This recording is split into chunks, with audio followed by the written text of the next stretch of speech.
네, 안녕하세요. 버그로프입니다. 저는 시각장애인입니다. 최근에 유튜버 쯔양님께서 본인이 망막색소변성증이 있다고 밝히셨는데요. 망막색소변성증은 RP라고도 불립니다. 저는 제가 RP인 줄 알고 오랫동안 살아오다가 몇 년 전에서야 제가 사실은 RP가 아니라 범맥락막 위축증이라는 사실을 알게 되었습니다. RP의 경우 전 세계적으로 4,000명에 1명꼴로 발병하는 희귀 유전성 망막 질환인데요.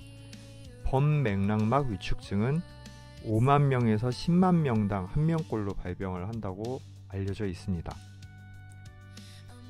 그래서 희귀 망막 질환 중에서도 희귀한 질환이라서 인터넷에서 정보를 찾아보면 경험담도 정보도 많이 없는 걸 알 수 있어요.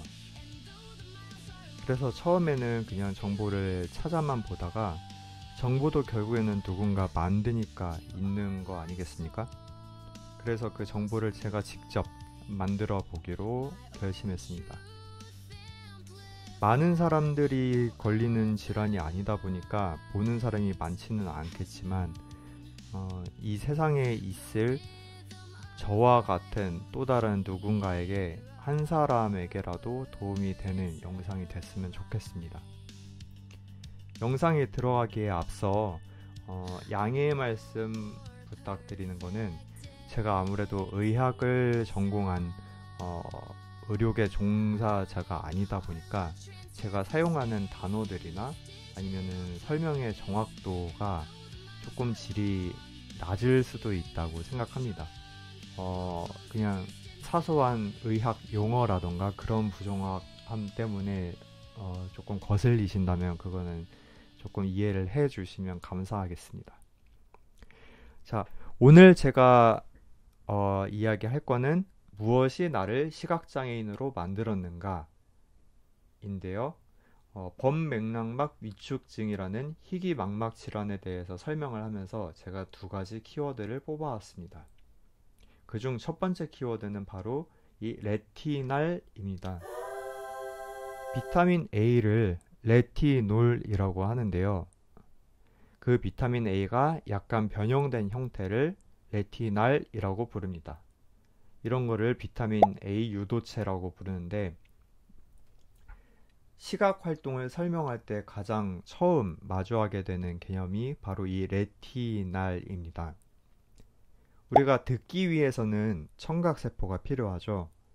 마찬가지로 보기 위해서는 시각세포가 필요한데요. 이 시세포에는 두 종류가 있습니다. 그중 하나는 막대세포, 다른 하나는 원뿔세포인데요. 이 막대세포의 경우 주로 어두운 공간에서 볼 때 쓰이고 망막의 주변부에 많이 분포를 합니다. 그리고 이 원뿔세포는 밝은 곳에서 색깔에 민감하게 반응을 하고요. 주로 망막의 중심부에 많이 있습니다. 그래서 이 막대세포와 원뿔세포의 끄트머리를 보시면 이렇게 층층이 겹쳐진 구조로 무언가 있는 걸 볼 수가 있는데요. 이 부분을 시세포의 외절이라고 합니다. 그런데 이런 세포 그림을 놓고 설명을 하면 너무 전문적인 느낌이 강하고 조금 이렇게 위화감을 느끼실 것 같아서 제가 좀 친근한 이미지로 다시 표현을 해 봤는데요. 이렇게 팬케이크를 잔뜩 쌓아 올려서 들고 있는 셰프의 모습으로 시세포를 제가 표현을 해 보았습니다.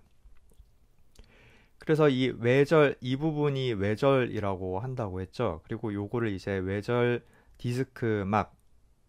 디스크막이라고 부르는데요. 이 디스크막을 확대를 해보면 이렇게 당근을 감싸고 있는 할머니들을 볼 수 있습니다. 잠깐, 여기서 우리가 보고 있는 예시는 바로 막대세포의 외절입니다. 망막 주변부에 많이 있는 막대세포의 경우 그 숫자가 망막 중심부의 원뿔세포에 비해 압도적으로 많습니다. 그래서 그만큼 대사량도 훨씬 많고요. 병의 진행에 더 큰 기여를 하게 됩니다. 그래서 이 병이 있으면 망막의 주변부부터 망가지게 됩니다. 이것도 제가 재미있게 표현을 해보려고 한 건데, 이제 이 프리젠테이션에서 이런 할머니나 앞으로 뭐 할아버지도 나오고 뭐 청년도 나오고 다양한 사람들이 나오는데, 그런 사람으로 표현된 거는 전부 어떤 종류의 단백질이라고 생각을 하시면 됩니다. 그리고 요 당근은 바로 이 장의 키워드인 레티날인데요. 요 할머니들은 단백질을 표현한다고 했죠. 그 단백질의 이름이 옵신입니다. 그래서 레티나를 옵신이라는 단백질이 감싸고 있는 형태로 존재를 하는데, 요거를 이제 롯옵신이라고 부릅니다. 그래서 다시 정리를 하면은, C세포에는 이렇게 여러 겹들의 막이 겹쳐져 있는 외절이라는 구조가 있는데, 그 외절에는 이 롯옵신이라는 애가 촘촘하게 이렇게 박혀 있습니다. 빛이 눈으로 들어오면 가장 처음 만나게 되는 구조가 바로 이 롯옵신이거든요.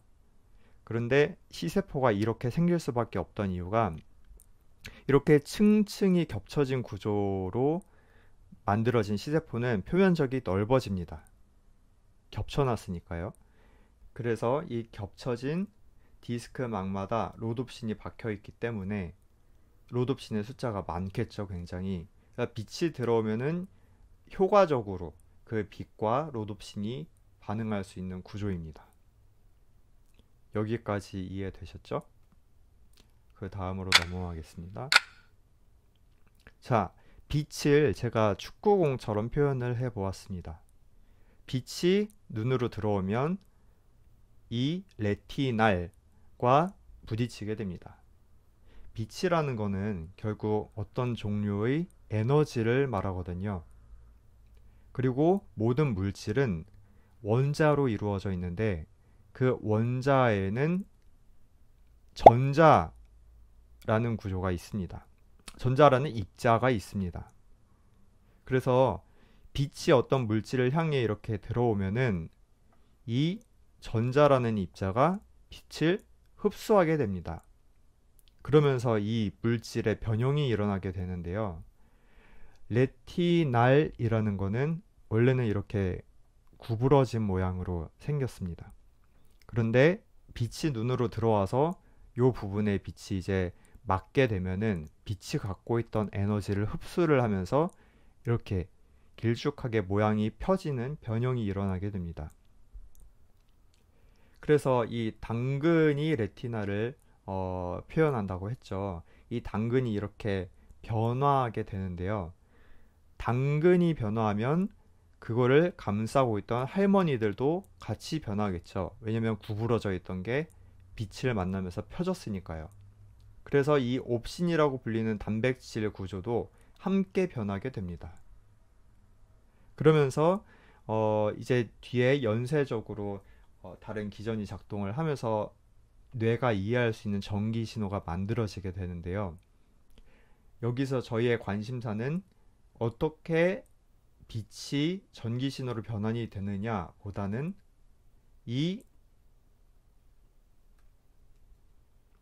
레티나의 다음 행보가 어떻게 되느냐이기 때문에 그 부분을 한번 보도록 하겠습니다. 자, 빛이 들어와서 레티날에 변화가 생겼습니다. 그 변화한 레티날은 이제 어떻게 되는 걸까요? 대부분의 레티날은 지질로 구성된 이 디스크 막에서 떨어집니다. 디스크 막에서 분리된 레티날은 이 할아버지가 지금 변형된 레티날을 감싸 안고 있죠. 다른 단백질과 결합을 하게 됩니다. 다른 단백질에 붙어서 이 레티날이 망막 색소 상피 세포라는 세포 안으로 이동을 하게 되는데요. 왜냐하면 변형되어서 지금 다시 쓰일 수 없는 상태이기 때문에 변형되기 이전의 멀쩡한 레티날로 다시 복구를 하기 위해서 이 망막 색소 상피 세포 안으로 들어갑니다. 그러면 이 안에서 이 레티날이 재생되는 구조입니다. 여기까지 다시 정리를 하면, 자, 빛이 눈으로 들어오면 제일 처음 만나는 건 로놉신이다. 로놉신은 옵신이라는 단백질과 레티날이라는 비타민 A 유도체가 결합한 형태인데 이 빛이 레티날의 에너지가 흡수가 되면서 이 레티날에 변화가 생긴다. 그럼 그 변화가 생긴 레티날은 어떻게 되느냐? 그 레티날이 이렇게 박혀 있던 디스크 판에서 떨어져 나와서 다른 단백질과 결합을 해서 다시 변형되기 이전의 상태로 복구되기 위해서 망막 색소상피세포 안으로 들어간다. 그런데 그중 소수는 그 디스크막에서 떨어져 나오지 못하고 그대로 머물러 있는데요. 이렇게 지방으로 구성된 지질로 구성된 디스크막 위에 일부 소수 레티날이 이렇게 변형된 상태로 있는 모습을 볼 수가 있죠. 이 지질막은 망막 색소 상피 세포 안으로 똑같이 들어가기는 하는데 이제 얘가 포식 작용을 일으켜서 얘를 먹어치우게 됩니다. 그러니까 얘도 망막 색소 상피 세포가 처리를 하고 이렇게 단백질과 결합된 레티날도 망막 색소 상피 세포가 처리를 하는데 얘는 포식 작용으로 처리를 하고 얘는 다른 메커니즘으로 안으로 들어가게 됩니다. 자, 근데 여기서 문제가 있습니다. 이 변형된 레티날은요, 지질을 만나서 잘못 반응을 하게 되면은 독성이 생기게 됩니다. 그래서 그 독성 역시 이 망막색소 상피세포, RPE라고 불리는 망막색소 상피세포가 그 독성도 분해를 해주고 노폐물도 처리를 해줘야 되는 역할을 이제 맡고 있는데요. 이 눈의 구조를 한번 보겠습니다. 주로 흔히 의학책에서 많이 보게 되는 안구의 모습입니다. 모습을 보면은 여러 겹들의 막이 겹쳐져 있는 것을 볼 수 있는데 여기 있는 게 이제 너무 두껍네요. 바깥에 있는 게 맥락막이라고 부르는 얘는 이제 혈관이 지나가는 막이고요. 그 앞에 망막이 있습니다. 그럼 망막에서 시세포들이 전기 신호를 만들면 그게 이제 신경을 통해서 뇌로 전달이 되는 거죠. 그래서 지금 여기 핏줄처럼 나와 있는 게 신경이고 그게 이렇게 뒤로 빠지게 되는데요. 이렇게 시신경을 통해서 뇌로 전달이 되는 구조입니다. 이거를 조금 재미있는 그림으로 표현을 해보면 이렇게 볼 수가 있는데요. 자, 얘는 시세포라고 했습니다. 이 시세포에서 요게 이제 외절이고요. 얘가 RPE, 즉 망막색소 상피세포입니다. 그리고 이 호스로 표현을 한 게 바로 맥락막입니다. 그래서 이게 맥락막, 망막색소 상피세포층, 그리고 이게 시세포, 이런 구조로 되어 있는데요. 시세포의 끄트머리인 이 외절 끝부분을요, 망막색소 상피세포가 조금씩 항상 먹습니다. 요 끝부분은 망막색소 상피세포에 살짝 파묻혀 있는 형태인데요. 이게 이 끝부분을 계속 먹고 요 요리사에 해당하는 뇌절에서는 이제 새로 팬케이크를 다시 계속 구워냅니다. 그래서 외절 부분은 밑에서는 새로운 부분이 늘 계속 생겨나고요. 위에 있는 낡은 부분은 이 망막색소 상피세포가 계속 먹어치우는 구조입니다.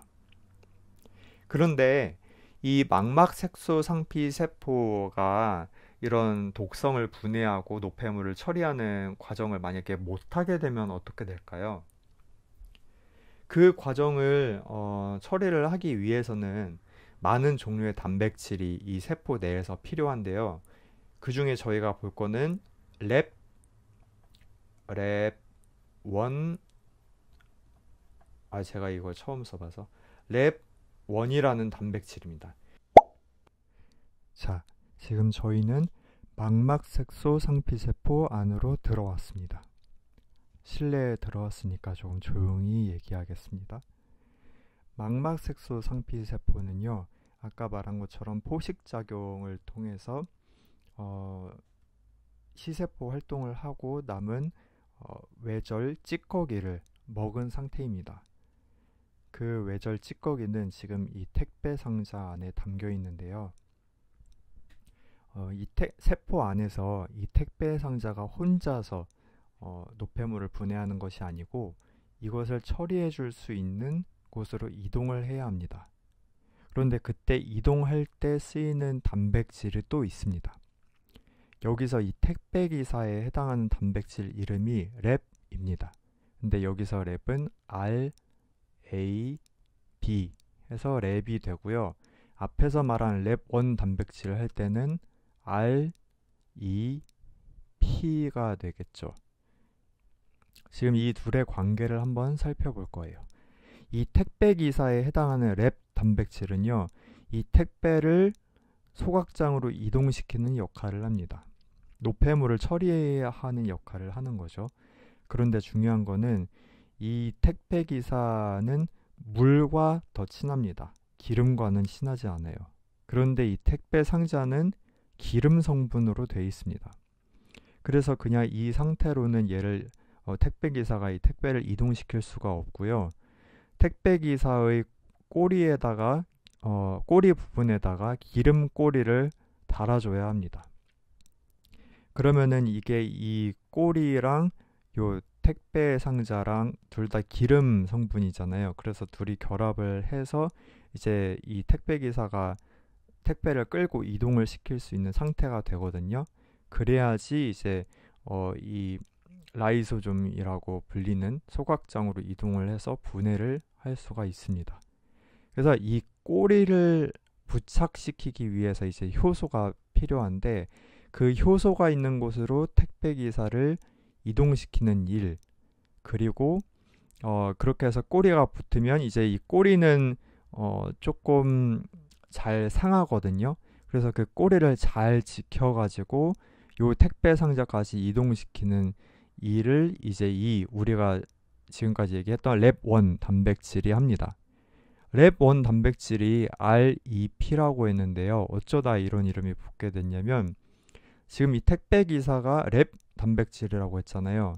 그런데 그 택배 기사에게 지질 꼬리를 붙여주고 그 지질 꼬리가 상하지 않게 에스코트를 해준다. 그래서 랩 에스코트 단백질이라고 해서 얘가 랩1 단백질이 된 거예요. 그러니까 말 그대로 랩 단백질을 에스코트하는 단백질이다. 그래서 얘가 이 남자에 해당하는 얘가 랩1 단백질이 되었고요. 그래서 CHM 유전자 이제 뒤에서 얘기할 건데 그 유전자에 문제가 생기면, 그러니까 범맥락막 위축증이 있으면 이 랩1에 해당하는 남자가 지질 꼬리를 이 택배 기사에게 붙여주는 역할을 못합니다. 그래서 택배 기사가 이 택배를 옮기는 일 자체를 할 수가 없습니다. 그렇다 보니까 이 노폐물이 담긴 택배는 계속해서 세포 안에 쌓이게 되고요. 세포 안에 운송 시스템들이 다 망가지게 됩니다.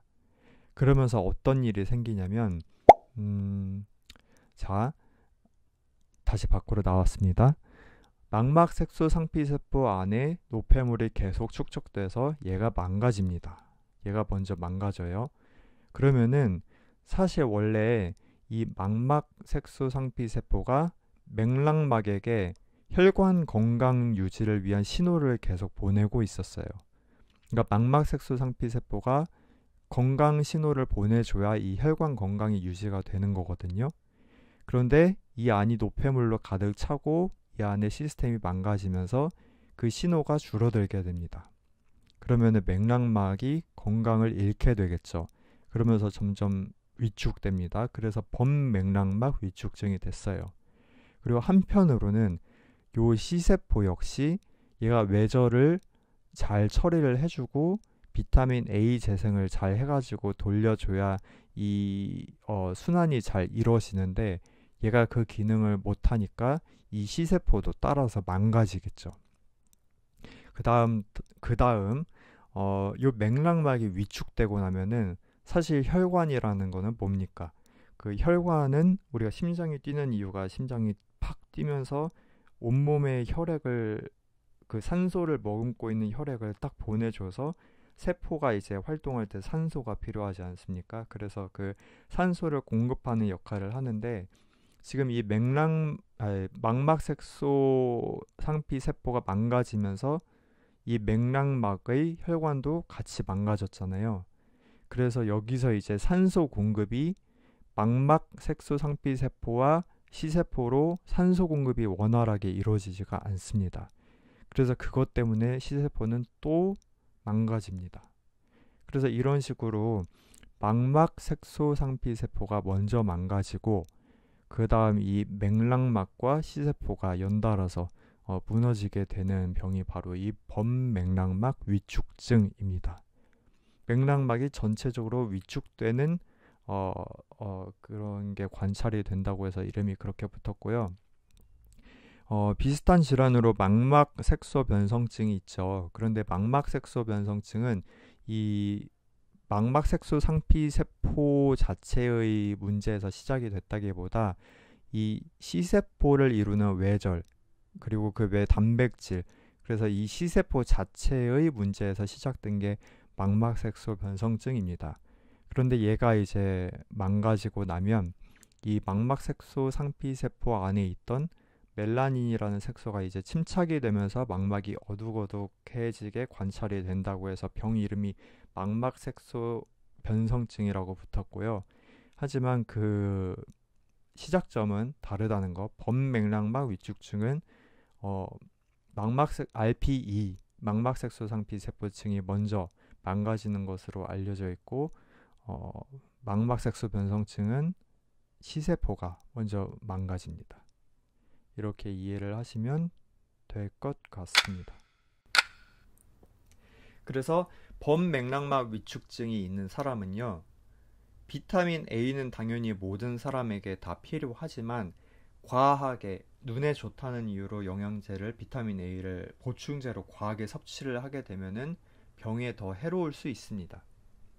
왜냐면 비타민 A가 과공급되게 되면요, 이 비타민 A 대사가 더 활발하게 일어나게 됩니다. 그럼 활발하게 일어나는 만큼 이 지질 부산물인 지질 디스크막과 섞일 확률도 더 높겠죠. 망막 색소 상피층 내에서. 그러면서 독성 물질이 더 많이 생깁니다. 그래서 범맥락막 위축증이 있는 사람들은 비타민 A를 보충제 같은 걸로 너무 과하게 섭취하면 안 됩니다. 네, 지금 1부 끝나고 제가 잠시 멈추고 1부 녹화한 걸 모니터링 했는데요.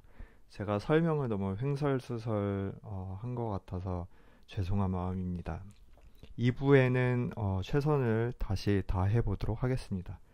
1부의 키워드는 레티날이었고요. 2부의 키워드는 바로 CHM 유전자입니다. 그래서 이 부분에서는 유전자라는 주제에 대해서 이야기를 해보도록 하겠습니다. 자, 사람은 뭘로 이루어져 있을까요? 바로 세포입니다. 이 세포 안에는 세포핵이라는 부분이 있는데요. 바로 이 안에 우리가 유전 정보, 유전자라고 불리는 그 유전 정보들이 이 세포핵 안에 들어 있습니다. 이 세포핵 안에는요, 총 23쌍의 염색체가 있습니다. 한 쌍은 염색체 2개입니다. 그래서 22개의 상염색체가 있고요. 22쌍의 상염색체가 있고 한 쌍의 성염색체가 있습니다. 성염색체가 성염색체라고 불리는 이유는 바로 이게 남자, 여자, 성별을 결정짓기 때문입니다. 남자와 여자가 만나서 어떻게 아기를 만들게 되면 남자와 여자 모두 이 23쌍 중 절반을 이제 아기한테 주게 됩니다. 여자도 절반을 아기한테 주게 되죠. 그러면 이 성염색체에서 여자는 XX고 남자는 XY라서 남자가 만약에 X성 염색체를 아이에게 주게 되면 X와 X가 만나서 딸이 태어나게 되고요. 남자가 Y 염색체를 아기에게 주게 되면 X, Y가 만나서 아들이 태어나게 됩니다. 이 염색체라는 건 DNA와 단백질이 결합된 거라고 볼 수 있는데요. 그래서 이 염색체를 확대해 보면 이런 이중나선 구조의 어떤 구조물을 볼 수가 있습니다. 이게 바로 DNA입니다. 여기 계단 하나가 이제 분자 2개씩 이렇게 있는데요. 이 염기 서열이 바로 우리가 어떻게 생겨 먹을지를 결정짓는 그런 유전 정보를 담고 있는 게 되겠습니다. 그런데요, 이 DNA라는 거는요, 방금 이중나선으로 표현을 했는데 이해를 쉽게 하기 위해서 한번 쭉 펼쳐진 사다리로 묘사를 해보겠습니다. 이게 DNA라고 합시다. 그럼 DNA는 이렇게 하나의 그냥 쭉 펼쳐진 염기 서열일 뿐인데요. 그 염기 서열 하나가 어떤 하나의 단백질만 만드는 게 아니라 구간마다 만드는 단백질이 다릅니다. 예를 들어서 여기서부터 여기까지의 염기 서열은 단백질 A를 어떻게 만드는가에 대한 정보를 나타내고요. 여기서부터 여기까지 구간은 단백질 B를 어떻게 만들까 하는 정보를 나타낸다. 그렇게 볼 수 있습니다.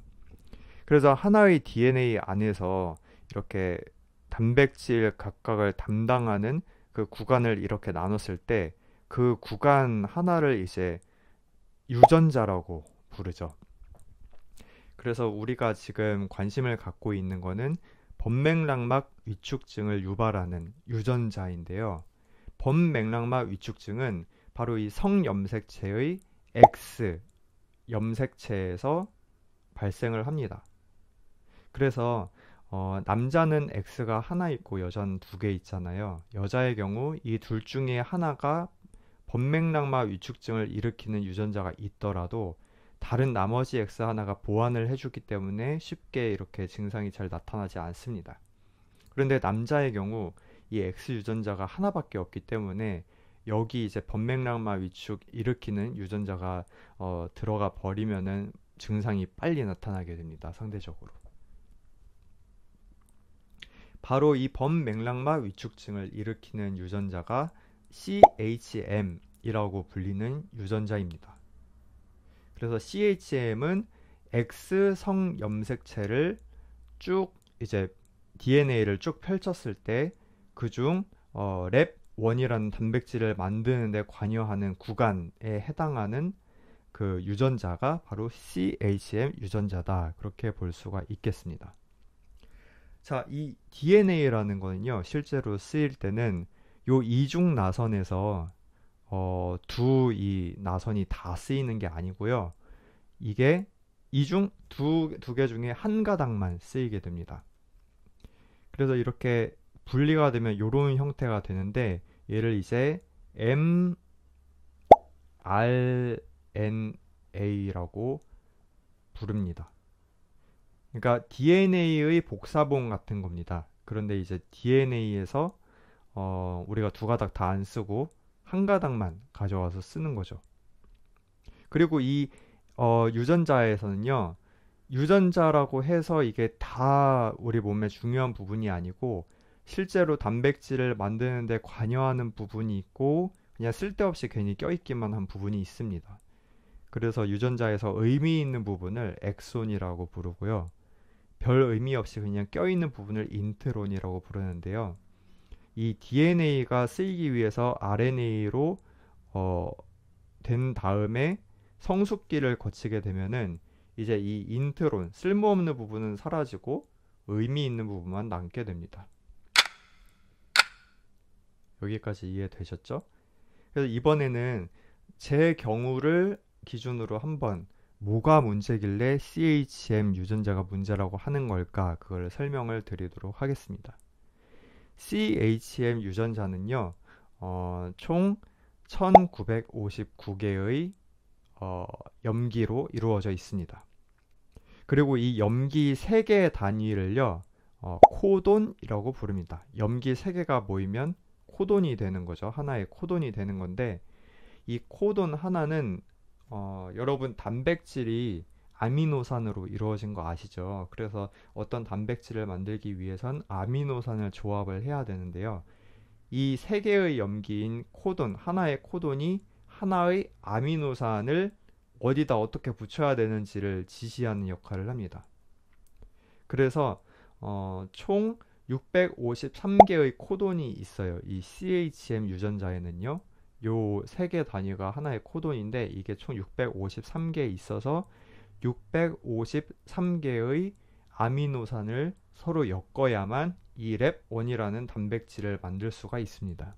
그리고 이 단백질이 있어야만 앞에서 말한 것처럼 망막색소 상피 세포 안에서 노폐물을 잘 처리하는 역할을 해낼 수가 있는데요.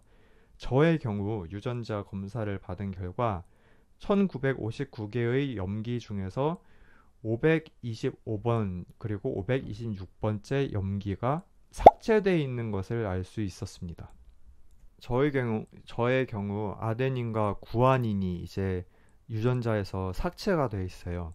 건강한 사람들의 경우 여기 이게 아데닌, 구아닌이 멀쩡하게 있어서 이 정보를 바탕으로 653개의 아미노산을 엮어서 랩1이라는 단백질을 만들어서 시세포 활동을 하면서 생긴 독성 물질, 노폐물을 처리하는 역할을 이 단백질이 이제 개입을 해서 원활히 해서 이제 실명 같은 거 없이 건강하게 볼 수 있게 되는 건데, 저는 이 부분이 삭제가 돼서 끊겨 있다 보니까 아미노산을 653개 중에서 177개 정도 엮었을 때 이제 틀어져 버립니다. 이 유전 정보가요.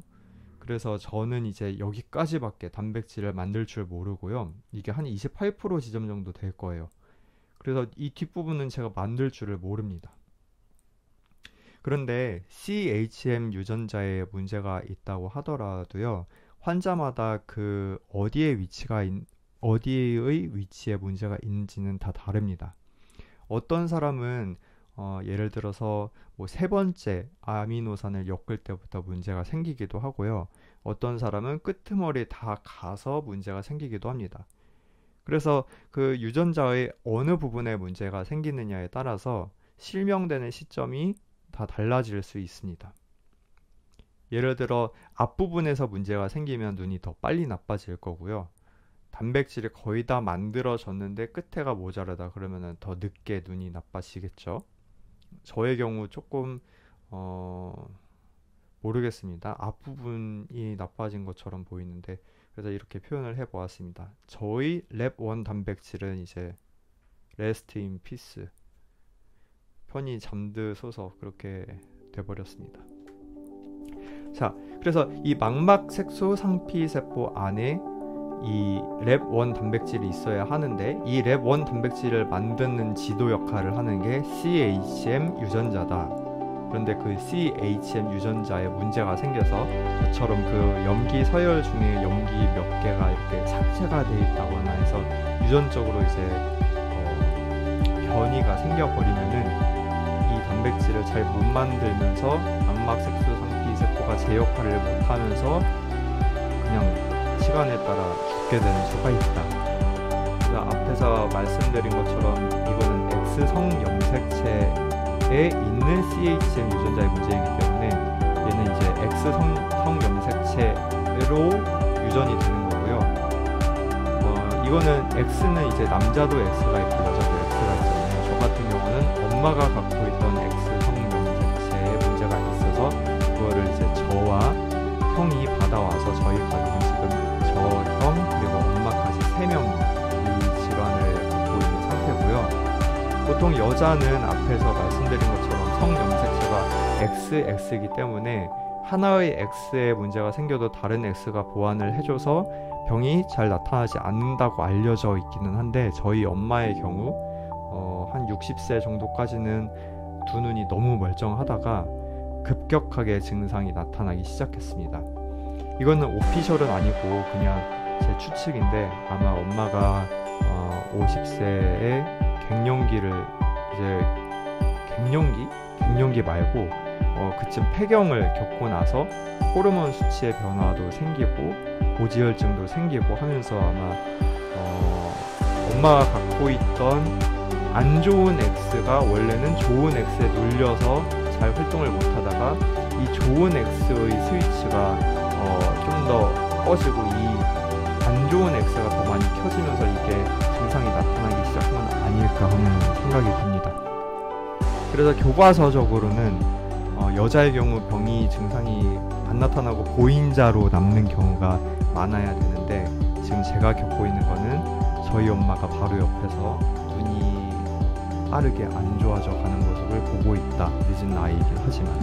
그래서 저도 저희 형도 엄마도 몸이 안 좋아지고 있습니다. 그리고 형이 저보다 나이가 많기 때문에 진행이 더 많이 된 상태고요. 지금 치료제에 관한 거는 다른 에피소드에서 더 자세하게 제가 공부를 해서 다루도록 하겠습니다. 근데 제가 알기로는 치료제가 3상까지 갔다가 이제 3상에서 원하는 연구 성과까지는 얻지 못해서 통과를 못한 걸로 알고 있고요. 그런데 치료제가 나오기는 나올 것 같습니다. 근데 중요한 거는 그 치료제가 나올 때까지 이 시세포의 구조 자체가 무너져 버리면 안 됩니다. 시세포가 만약에 죽어버리면 그건 유전자 치료제가 나온다고 하더라도 되살릴 수가 없고요. 최대한 남아 있어야 유전자 치료제가 나왔을 때 그 효과도 볼 수 있는 거기 때문에 어떻게 하면 조금이라도 실명을 늦출 수 있을까 열심히 고민을 하면서 사는 중입니다. 자, 그럼 에피소드 첫 번째는 이렇게 마치겠습니다. 제가 의학 프리젠테이션은 살면서 처음 해봐서요. 지금 스크립트가 있는 것도 아니라서 말을 많이 버벅인 것 같은데 다음 에피소드는 조금 더 좋은 설명으로 찾아뵙도록 하겠습니다. 감사합니다.